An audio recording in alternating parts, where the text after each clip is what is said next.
پھر نکاح ہوا، رخصتی ہونی ہے۔ رخصتی کا طریقہ کیا ہے؟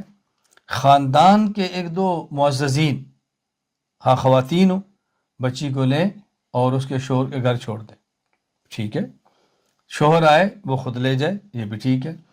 یہ جو ہمارے یہاں رخصتی کو بارات کا نام دیا جاتا ہے، یہ کہاں سے آیا ہے؟ یہ بات یاد رکھنا، بارات کا لفظ کہاں سے آیا ہے؟ بارات کا لفظ یہاں سے آیا ہے کہ جب ہمارے ہاں پاک و ہند میں رشتے ہوتے، رخصتی رات کو ہوتی، سفر لمبے ہوتے، اور ڈاکوؤں سے، لٹیروں سے حفاظت کے لیے مختلف افراد کو اکٹھا کیا جاتا، ایک آپ کا آدمی ہوگا، ایک آپ کا ہوگا، ایک آپ کا ہوگا۔ کیوں؟ اب مثال کے طور پہ نکاح ہے 200 کلومیٹر دور، بچی کو لینے کے لیے جانا ہے، راستے میں ڈاکو خطرہ ہے، اور اسے کہتے ہیں بارات، رات کہتے ہیں نا رات کو، بارات، رات کے ساتھی۔ تو چند افراد چنے جاتے کہ رات کو سفر کرنا ہے اور بحفاظت بچی کو لانا ہے، نوجوان ہے، دلہن ہے، زیور ہے، اس کی حفاظت کے لیے۔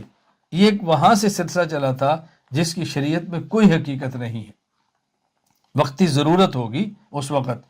تو یہ ہے رخصتی۔ تو بارات میں لوگ جمع کرنے، 100 گاڑیاں لینی، ان کو پھولوں سے لادنا، لاکھوں روپے اس پہ لگا دینا، یہ مزاج شریعت کے بالکل خلاف ہے۔ اس پر اپنا پیسہ ضائع مت کریں۔